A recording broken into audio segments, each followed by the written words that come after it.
You may have looked at your palm 100 times and never thought much of it. Just lines, right? Maybe someone once pointed out an M shape or a soft crescent near the edge, and it felt intriguing, even a little special. Some say it's a sign of intuition, strength, destiny. But here's a truth not many will tell you. What shows up in your palm might not just be symbolic.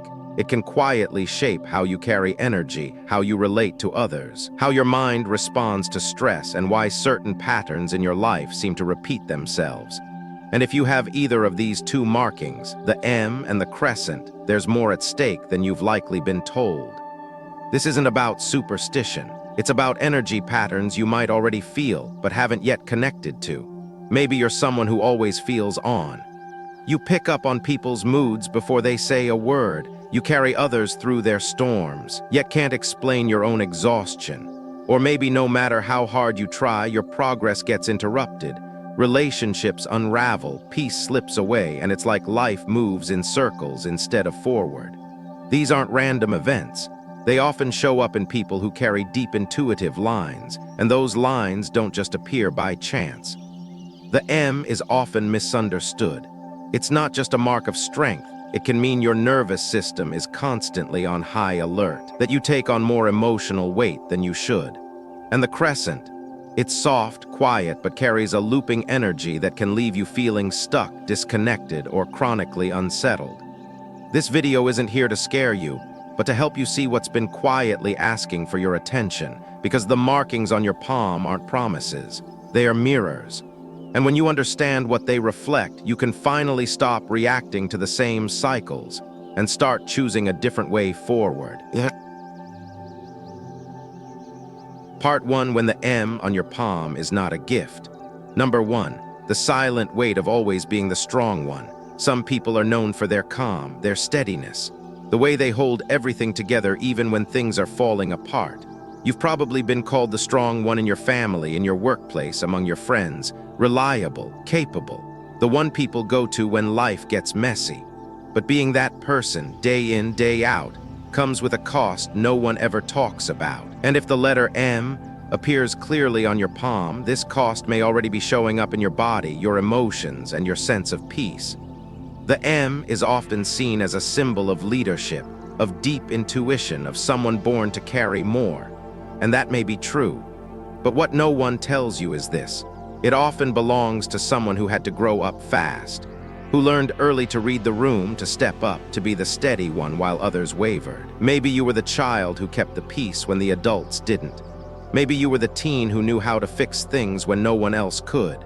Maybe now, as an adult, you've become the anchor for everyone around you. But who anchors you? You don't break down in front of others. You don't want to burden anyone, so you carry it all quietly. Your parents' worries, your partner's struggles, your children's needs, your friends' chaos. On the outside, you smile. You're capable, calm, composed, but inside, it's a different story. You feel it in your shoulders, in your breath, in the tension that never really leaves your chest. Your nervous system is always alert, not panicked, just never fully at rest. There's a kind of grief that comes from being strong for too long, not the loud, dramatic grief that demands attention, but the soft, private ache of never being held the way you hold others, of being needed but not always seen, of giving answers to questions you wish someone would ask you for a change. And here's where the M becomes more than a marking. It becomes a mirror.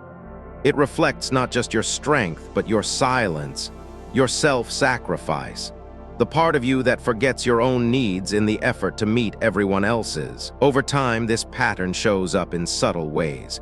You might find it hard to rest, really rest, because there's always something to do. You might feel irritable for no clear reason, or emotionally numb as if you're living on autopilot. You might crave quiet but also fear it, because when it's finally silent, everything you've been avoiding starts to surface. The fatigue, the loneliness, the quiet question. When do I get to fall apart? But here's the truth that no one says out loud. Being the strong one doesn't mean you have to carry everything alone. That idea that you're only valuable when you're holding others up is not strength. It's survival, and survival mode is not meant to last forever. Strength isn't just about how much you can carry. It's about knowing when to set things down. It's about allowing space for your own needs, your own softness, your own voice. It's about recognizing that sometimes the most powerful thing you can do is whisper, "I'm tired," and let someone else hold the weight for a while. So if that M is in your palm, take a moment, not to decode it, not to romanticize it, but to ask, have I mistaken responsibility for worth? Have I confused being helpful with being whole? And most importantly, when was the last time I let myself be human? Because strength isn't what people see when you're holding everything together. It's what remains when you finally allow yourself to put some of it down. Number 2, too intuitive for your own peace. Some people sense things before they happen, not in a mystical way, just an undeniable awareness that doesn't turn off. You walk into a room and instantly know who's upset, who's pretending, who's carrying something heavy behind their smile. You can tell when a friend is lying about being fine, when your partner's mood shifts, when something is off even if nothing's been said. It's not magic. It's intuition so sharp it can almost hurt. And if you have that distinct M shape on your palm, there's a good chance you've been living with this gift and its hidden price for a very long time. People think intuition is glamorous. They call it insight, empathy, emotional intelligence. But what they don't see is the exhaustion that comes with it. When your radar never shuts off, when every glance, every tone, every sigh from another person runs through your system like static, it doesn't feel like a gift. It feels like noise you can't escape. You absorb emotions that aren't yours. You fix problems that were never yours to fix. You walk away from conversations feeling heavy, drained, without knowing why. You may have learned to wear this awareness like armor, reading people before they can hurt you, anticipating needs before anyone asks. But that kind of sensitivity has a cost, because when you're always tuned in to everyone else, you lose track of your own station. You stop knowing what you actually feel. You confuse empathy with responsibility, compassion with obligation. And slowly, your energy starts leaking through invisible cracks. There's a quiet loneliness in being this intuitive. It's not the kind that comes from being alone. It's the ache of being surrounded by people and still feeling misunderstood. You see too much, feel too much, and can't explain any of it without sounding dramatic. So you stop talking about it. You smile, listen, offer advice, but inside you're running on fumes. You want to rest, but rest feels impossible when you can sense the tension in every room. Sometimes you wish you could unknow, just for a day, to not feel everything so deeply, to not pick up on the sadness in someone's eyes or the crack in their voice. You wish you could walk into a space and not instantly scan it for emotional temperature. Because awareness without boundaries is a form of self-erasure. You disappear inside other people's needs. You forget where you end and they begin. And then one day your body starts to protest. You wake up already tired. Your mind feels scattered, like 1,000 tabs open with no clear focus. You may develop headaches, restlessness, anxiety that feels nameless. You might even start feeling other people's moods physically, tightness in the chest when they are anxious, nausea when they are hiding pain. This isn't imagination. It's what happens when your nervous system becomes a mirror for too many stories. If you've been wondering why peace feels like a stranger, this may be why. Your gift has no filter. You're walking through life without energetic boundaries, and no matter how kind your intentions are, no one can carry the emotional weather of others forever. It's too heavy. It's too loud. But here's the thing, sensitivity isn't a weakness. It's sacred data. It's how your soul perceives the world. The goal isn't to shut it off, it's to refine it. Like learning how to lower the volume on a song you still love. You can still care deeply, still feel, still notice, but with discernment, with choice, with peace. So start here, take one quiet moment each day to check in with yourself before you absorb anyone else's energy. Ask what's mine, what's not. Protect your inner stillness the way you'd protect a sleeping child. Learn to pause before reacting. Create rituals that ground you, deep breathing, walks alone, music without words. Give yourself permission to step back, even from people you love, when their chaos starts to drown your calm. Because your intuition isn't broken, It's just tired. And what it needs now isn't more understanding of others, it's more compassion for yourself. You don't have to turn off your sensitivity to find peace. You just have to stop letting it belong to everyone else. Number 3, your kindness becomes a target. People often say kindness is strength. That being gentle in a harsh world is a kind of quiet bravery, and they are right.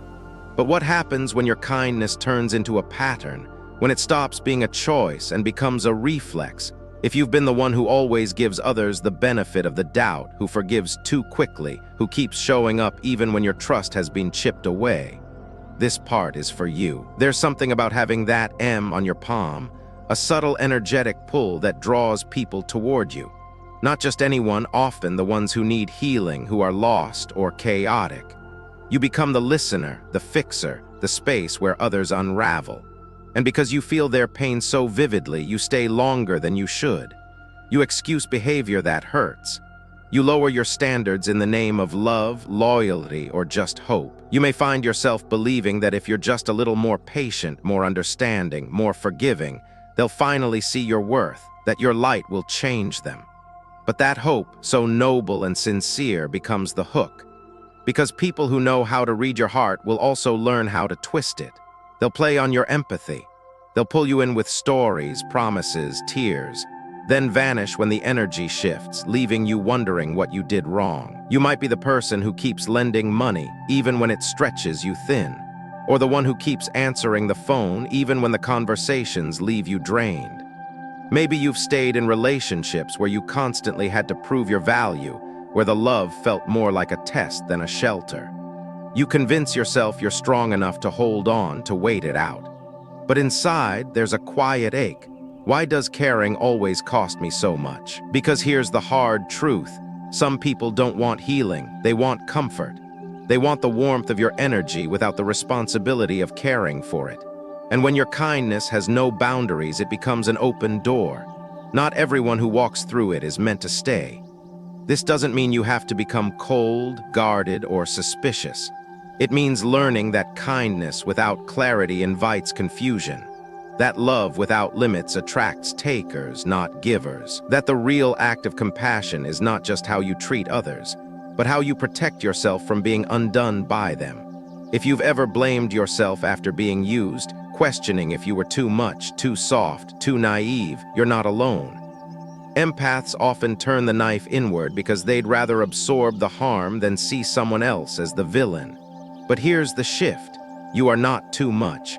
You are simply pouring into cups with no bottom, and no amount of love can fill someone who refuses to hold themselves accountable. So what do you do with this realization? You get honest, not just about others, but about the role you've been playing. Do you feel needed or genuinely valued? Are you offering support or being emotionally extracted from? Are you choosing people or just not choosing yourself? Start redefining what kindness looks like. Sometimes it's saying no. Sometimes it's stepping away. Sometimes it's silence.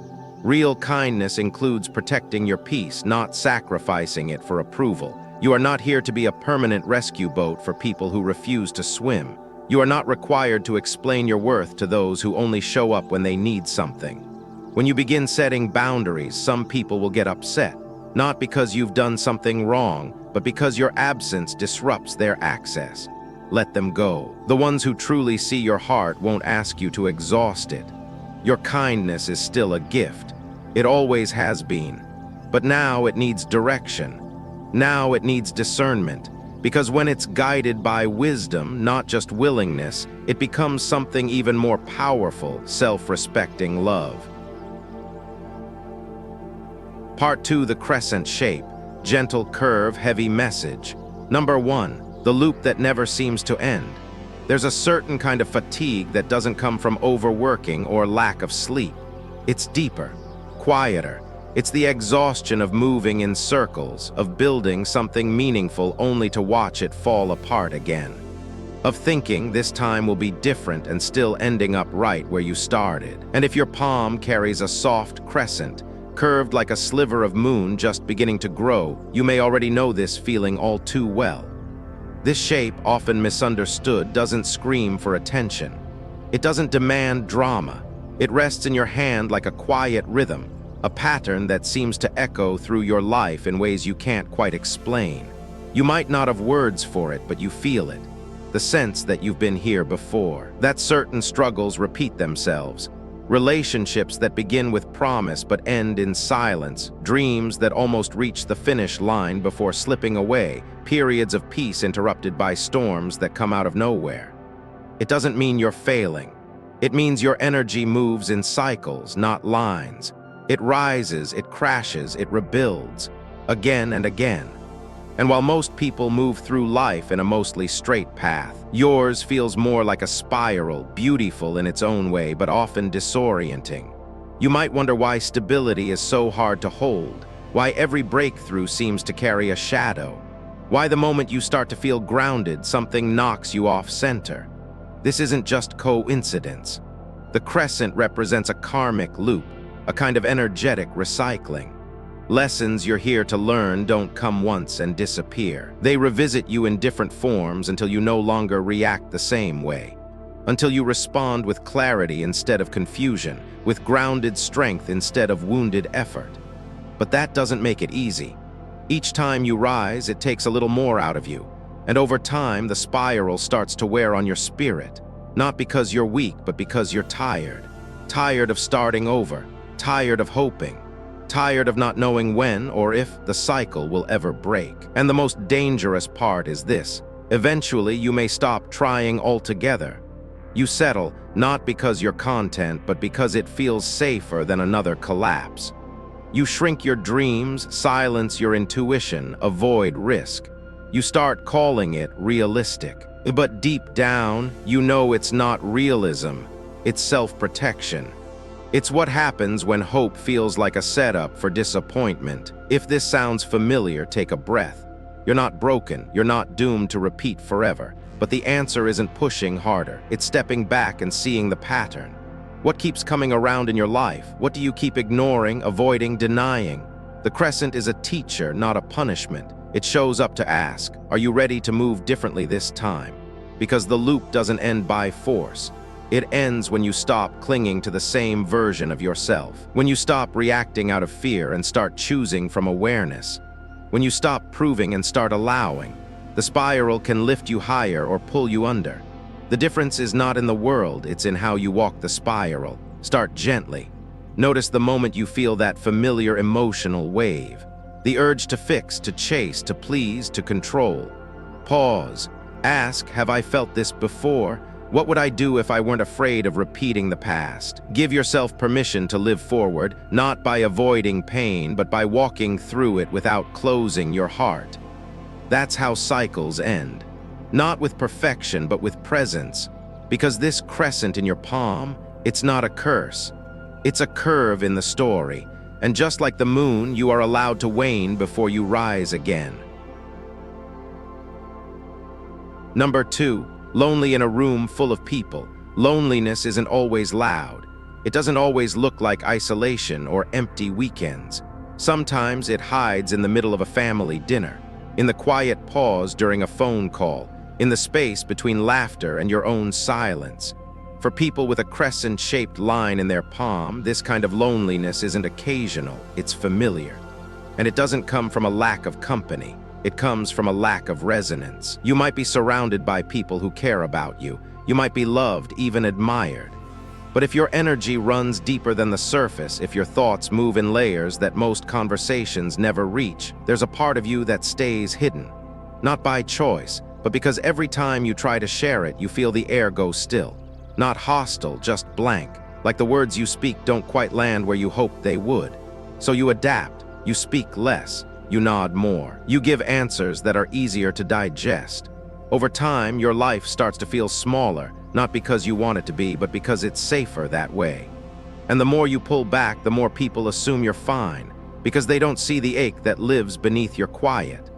This is the loneliness of being emotionally intricate in a world that often rewards simplicity, of having thoughts too textured to translate, of craving connection that goes past politeness, past small talk, past shared hobbies, straight into soul-level recognition. And when that kind of connection doesn't come, you begin to wonder if maybe it's you. If maybe you're just too much or too intense or not enough of whatever the world seems to click with so easily. But you're not too much. You're not broken. You're simply wired to feel life more fully, to listen beneath the words, to sense under the surface. And when you live like that, it's only natural that shallow waters won't feel like home. Still, it gets hard. Especially as you grow older, you stop seeking as much. You begin to expect less. You fill your calendar but feel empty in your spirit. You might even start questioning if deep connection is something real or just something movies made you believe in. And that disbelief, that slow numbing of your own hope, that's the quietest kind of heartbreak. Here's the truth. The crescent in your palm represents inward energy, introspective, reflective, profoundly sensitive. It's the mark of someone who doesn't just live life, but digests it emotionally. And that kind of depth isn't easy to mirror.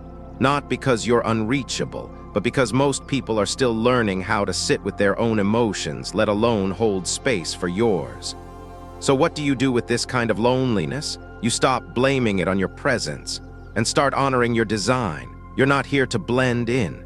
You're here to anchor, to ground, to hold a kind of quiet wisdom that doesn't need a crowd to feel whole. But that doesn't mean you should settle for disconnection.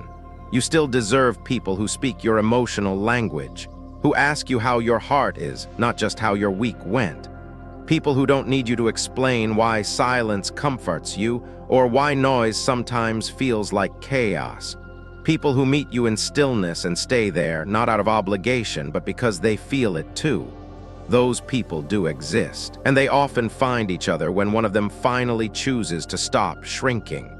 When one of them says something real and doesn't apologize for how deep it sounds. When one of them walks away from a room full of noise and says, "This isn't my place," and means it with peace, not bitterness. You were not made to be understood by everyone. You were made to be understood deeply by a few. That's more than enough. That's where loneliness begins to shift, when you stop chasing connection and start embodying it. The more real you are, the more real people you'll draw in. So don't quiet your soul just to keep others comfortable. The right ones won't need you to translate your depth. They'll feel it and stay. Number 3, spiritually open, but not grounded. Some people are naturally sensitive to what can't be explained. You walk into a room and feel the residue of an argument that happened hours ago. You dream things before they happen or sense when someone's about to call. Maybe you felt a chill in places others feel fine, or found yourself wide awake at 3 a.m. Not anxious, just open, like something was pressing against your energy, quietly asking to be felt. And for those with a crescent line in the palm, this kind of intuitive permeability is common. You didn't choose it. You didn't study it. It's just there, built into your system like a radar tuned to subtle frequencies most people don't notice. And while this sensitivity can be a gift, it becomes dangerous when it isn't grounded. When you feel everything, but don't know how to hold it. Spiritual openness without spiritual discipline is like an unlocked door in a windstorm. Things come in, ideas, emotions, energies, and you have no filter to tell what's yours and what's not. You might find yourself flooded with emotions that seem to appear from nowhere. You may be easily spooked by dreams, sounds, or sudden shifts in a space. You might start believing things that feel true in the moment, only to realize later that they fed your fear more than your clarity. The problem isn't your intuition, it's your footing. Being spiritually open means your perception is heightened, but if your nervous system is fragile or your boundaries are unclear, what comes in doesn't just pass through. It stays. It nests in your thoughts. It plays with your sense of reality. And that's when openness becomes confusion. That's when sensitivity turns into anxiety, obsession, or a quiet sense that you're never quite safe. Without grounding, you may also become overly attached to signs, symbols, or rituals, hoping they'll give you certainty. But spirituality isn't meant to be an escape hatch. It's a path of discernment. It asks, can you sit with mystery and not panic? Can you sense without clinging to every sensation? When your system isn't ready to carry the weight of what you're sensing, you become vulnerable. not just to fear, but to people who promise answers. You may get pulled toward belief systems that feed on your uncertainty, toward teachers, readers, or healers who offer control when what you really need is stillness. Some may even mean well, others may not. But the truth is, no one else can ground your soul for you. That's an inside job. This kind of spiritual instability can start subtly, maybe with sleep disturbances, mental fog, or an inability to focus. Then it deepens, a sense that you're being watched, followed, or guided by forces you don't fully understand. Sometimes it even turns into paranoia or emotional disconnection, as if your body is here but your mind is floating somewhere else.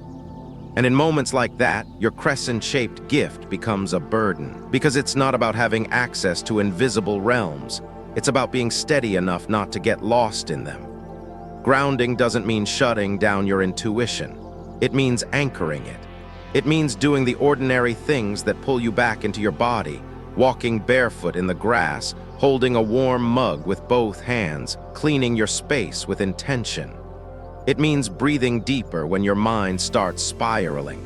It means returning to simplicity when things get too loud. And most importantly, it means learning how to say no, energetically, emotionally, spiritually. You don't have to answer every feeling. You don't have to figure out every dream. You don't have to chase meaning in every flicker of light. Sometimes the wisest thing you can do is stay still and let what's true rise to the surface without your interference. If you have a crescent on your palm, know this: your sensitivity is real. Your openness is rare. But your peace matters more than your insight. A wise soul doesn't just see, she knows when to look away. She doesn't just feel, she learns how to rest inside what she feels without losing herself to it. You are not here to carry every invisible current. You are here to listen when it matters, release what isn't yours, and walk through this life with both your feet on the ground.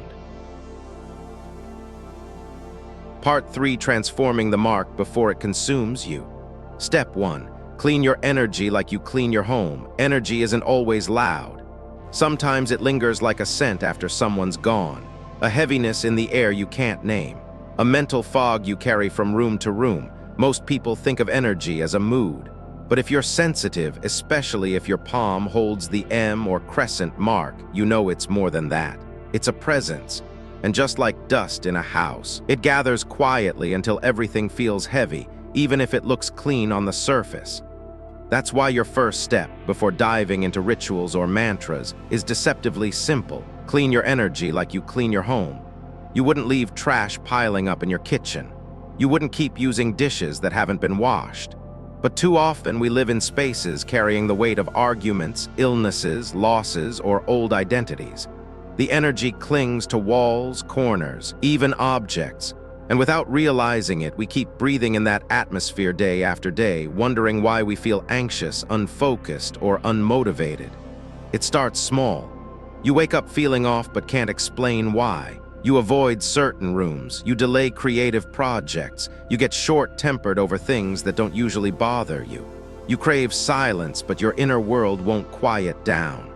Often, these are signs not of something wrong inside you, but something stagnant around you. Your home holds memory. It remembers who you were when you last cried in that chair. It remembers the version of you who settled, tolerated, waited. So if you're trying to grow, to heal, to evolve, but your environment still vibrates with an older version of you, there will be friction. You'll feel stuck without knowing what's keeping you there. That's why clearing space isn't just about beauty. It's about alignment. It's about reminding your surroundings who you are now and who you're becoming. And no, it doesn't have to be ceremonial or complicated. Start with light. Open your curtains. Let the sun touch every surface it can. Light wakes up energy. It tells stagnancy, you're seen now, it's time to move. Then air, open your windows, let the room breathe. It's a reset most people overlook, but fresh air is nature's way of saying, let's begin again. Next, remove what no longer fits your energy.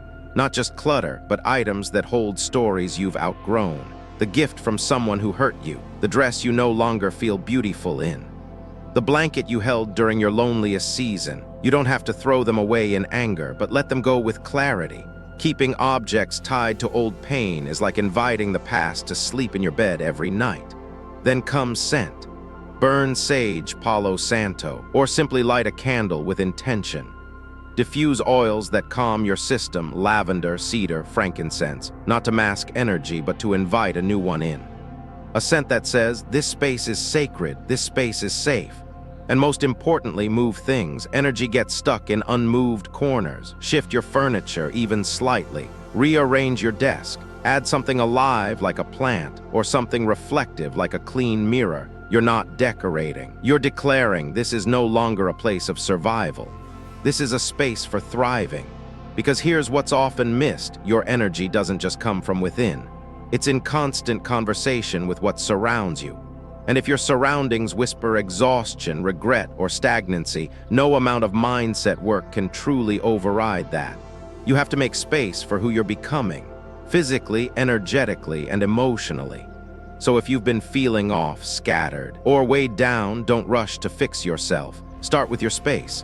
Let your body rest in a room that doesn't echo old pain. Let your breath expand where light is welcome. Let the air around you match the peace you're trying to build inside. Cleaning your energy is not a chore, it's a sacred reset.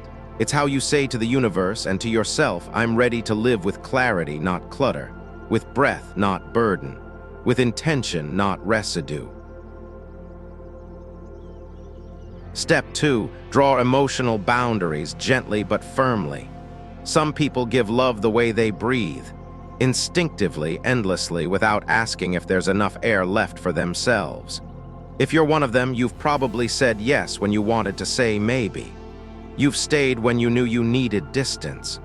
You've absorbed moods that weren't yours, carried tension that wasn't your burden, and convinced yourself that being there for others was always the right thing, even when it quietly wore you down.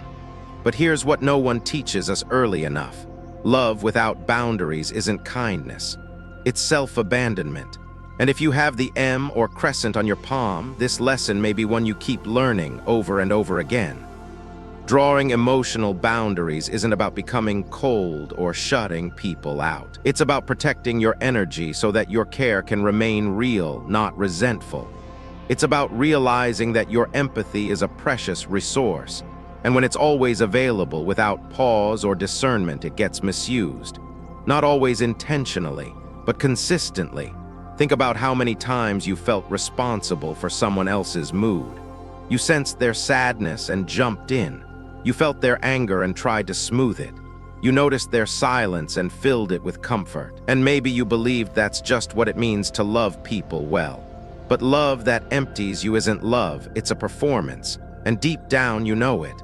When you don't have emotional boundaries, you live like an open window. Every noise, every breeze, every storm passes through you. You feel everything. You absorb it. And slowly you stop noticing how heavy it's all become.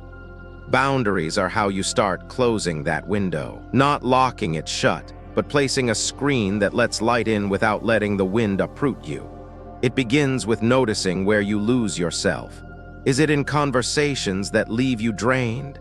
In relationships where you feel like a therapist, not a partner? In family dynamics where you're the fixer, the buffer, the one who keeps things from falling apart? Now ask yourself, what would it feel like to stop performing? To let someone else sit with their own discomfort instead of rushing to soothe it? To listen with presence, but not with obligation? It would feel unfamiliar, maybe even selfish at first, because when your worth has been tied to what you give, withholding feels wrong. But here's the truth. A boundary is not a wall, it's a filter. It says, I love you, but I also love myself. It says, I'll support you, but not at the expense of my peace. You can draw boundaries gently. You can say no with kindness. You can walk away from drama without explanation. You can answer later. You can be unavailable. You can let the phone ring. Not because you don't care, but because you're finally learning that care without clarity becomes chaos. Boundaries aren't about who you push out. They're about what you invite in: balance, rest, alignment. And over time, something beautiful happens. The people who were only drawn to your yes will fade. But the ones who love you for your truth, they'll stay. They'll grow with you. They'll respect the space you claim. Because the truth is, people treat you based on how clearly you treat yourself. If you constantly override your own needs, so will they. If you show that your time, energy, and emotional labor are always on the table, they'll keep taking. Not because they're bad, but because you never showed them another way. So start small. Speak up when something feels off. Pause before you reply. Choose silence over explaining. Protect your mornings, protect your evenings, protect your calm. You don't need to justify peace. You don't need to defend your boundaries. You don't need to feel guilty for not being available all the time. You've been available your whole life. This chapter is about returning to yourself. Because emotional boundaries aren't selfish, they are sacred. And when you learn to draw them gently but firmly, you become someone who gives without breaking, who listens without losing themselves, and who finally understands that love is not sacrifice, it's presence. Step 3. Find your frequency match, not just people, but spaces. Sometimes it's not the people who exhaust you, it's the space. The hum of a room that doesn't feel like yours. The weight of a home that no longer matches who you're becoming. The background noise of environments that ask you to shrink just to feel like you fit. If you've ever walked into a room and instantly felt your energy dim, your posture change, your breath shorten, it wasn't in your head. It was your system picking up on something your mind hadn't caught yet. And if your palm holds an M or crescent, chances are you've been absorbing the frequency of spaces your whole life, without even realizing it. People talk a lot about finding the right tribe, the right partner, the right friend group. And yes, relationships matter deeply. But even the most loving connections can't make up for an environment that drains your spirit. Because energy isn't just exchanged between people. It lives in walls, in lighting, in sound, in clutter, in silence. In the way your space holds you or doesn't. You might not have the words for it, but you felt the difference. The way one place makes you feel soft, at ease, like your shoulders can drop and your breath can slow.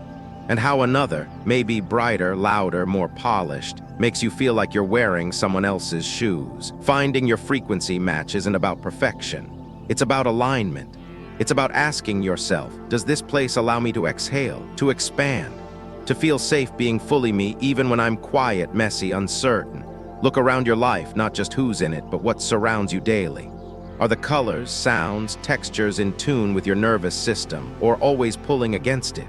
Does your living room invite rest, or remind you of a version of yourself you've outgrown? Do your favorite spots in the house still feel like sanctuaries, or are they now filled with tension, noise, or memories that no longer serve you? Sometimes we cling to spaces out of nostalgia. We say, this is where I raised my children. This is where I rebuilt myself. This is where I survived, and all of that may be true. But a survival space is not always a thriving space. And you deserve more than just staying where you've been strong. You deserve to be where you feel free. This is not about moving homes or renovating your life overnight. It's about small, intentional shifts.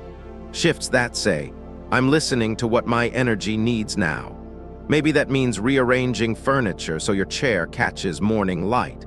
Maybe it's swapping sharp colors for softer ones. Maybe it's turning off the TV more often, or adding soundscapes that feel like nature, like breath, like belonging. And beyond the physical, it's also the energetic tone of a space. Is there room in your environment for silence, not just the absence of noise, but the presence of stillness? Can you hear your own thoughts without interruption? Can you grieve, process, create, or rest without needing to explain yourself? Spaces are teachers. They reflect what we tolerate, what we cherish, and what we believe we deserve. If you keep finding yourself in places that feel too loud, too fast, too demanding, it's worth asking, what am I trying to match that no longer matches me? Frequency is not just about attraction, it's about permission. When you step into environments that echo your values, your rhythm, your softness, you remember who you are without effort. You stop performing. You stop adapting. You start being. And that's when your healing deepens, not because you tried harder, but because you finally felt held. So find your frequency match, not just in people, but in rooms, in rituals, in routines. Curate a space that protects your calm like it would protect a flame in the wind. Let your home, your office, your favorite corner reflect who you're becoming, not just who you've had to be. Because where you live, energetically and physically, shapes how you rise, and your soul was never meant to grow in a space that asks it to dim. Step 4, turn sensitivity into healing. Sensitivity isn't something you asked for. It arrived quietly, woven into how you listen, how you feel, how you move through the world. You notice the things most people miss. The change in someone's voice, the energy in a room before anyone speaks, the way someone's smile doesn't quite reach their eyes. And maybe for most of your life, it's felt like a weight, like something you had to manage, hide, explain. But what if that sensitivity wasn't weakness? What if it was your first tool for healing? We're conditioned to see sensitivity as something to outgrow, as if emotional depth is a phase, not a strength. But for those with an M or crescent on their palm, sensitivity is not a phase, it's a frequency. And when it's properly protected, it becomes the very thing that sets you apart, not in pain, but in purpose. Here's the truth. You've already been a healer, even if you've never called yourself that. You're the one people come to when they don't know what to do next. You're the one who hears what isn't being said, who softens conflict, who senses when someone's about to unravel and gently holds them together, often without words. These moments may feel small, but they aren't. They are acts of quiet transformation. They are proof that your presence is medicine. Still, sensitivity without intention can feel like chaos, like always being on, always absorbing, always exposed. That's why turning it into healing begins with containment, not control, but care. You don't need to feel everything. You don't need to fix everything. Your job is not to be a sponge, it's to be a vessel. So how do you make that shift? You start by noticing where your energy actually wants to go. What lights you up, not just drains you? What kinds of people leave you inspired, not exhausted? What topics, spaces, or creative outlets bring you clarity instead of confusion? That's where your healing work begins. It might be in writing, offering words that give shape to what others can't name. It might be in listening, holding space without trying to solve. It might be in touch, in movement, in creating beauty, in standing quietly beside someone when words fail. You don't need to be a therapist, coach, or spiritual teacher to be a healer. You just need to show up with presence, consistently, gently, without needing credit. And as you begin using your sensitivity with intention, something else happens. You become less reactive. You stop absorbing every emotional current. You pause before you respond. You breathe before you carry. You realize that not every emotion requires your attention and not every person is yours to rescue. The gift sharpens. Your intuition clears. And instead of feeling like you're drowning in what you sense, you start guiding with it, like a compass that finally points somewhere true. But here's the key. Healing others can only happen sustainably if you're tending to yourself first.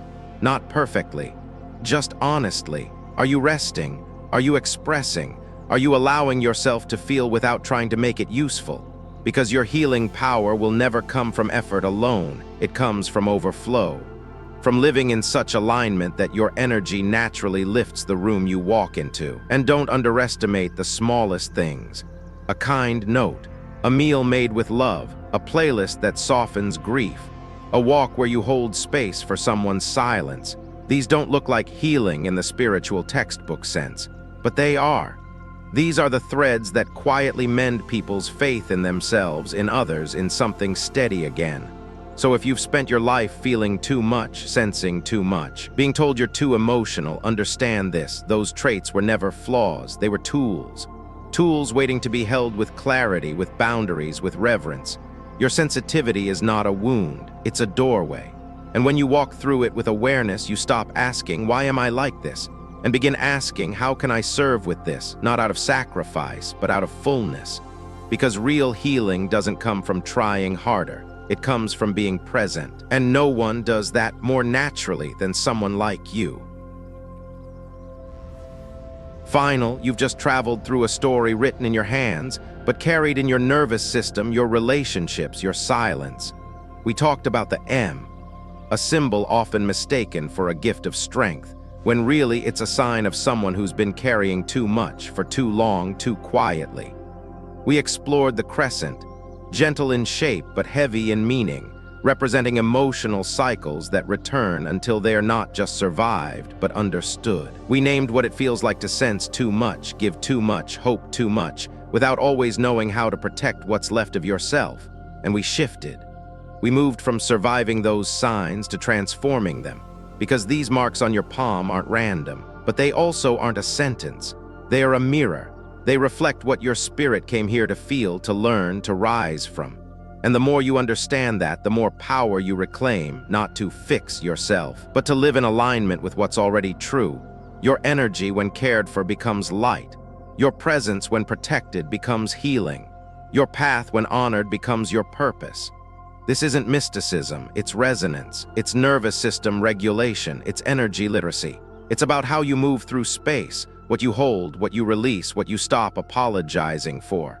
So if anything in this video echoed something in you, maybe a memory or a quiet knowing, thank you. Thank you for staying. Thank you for listening with the part of yourself that doesn't always get the mic. Thank you for honoring your sensitivity by staying with this story all the way through. And wherever you are right now, whatever season you're walking through, I hope you remember this. You are not here to carry everything. You are here to choose what matters. You are not here to be strong for everyone. You are here to be whole for yourself. And you are not here to be understood by the world. You are here to live in a way that feels true, whether or not anyone else ever gets it. So may your days ahead be softer. May your energy feel lighter. And may your palm no longer be a mystery, but a reminder you've always known the way back to yourself. See you in the next video. Until then, protect your light. It's sacred, and so are you.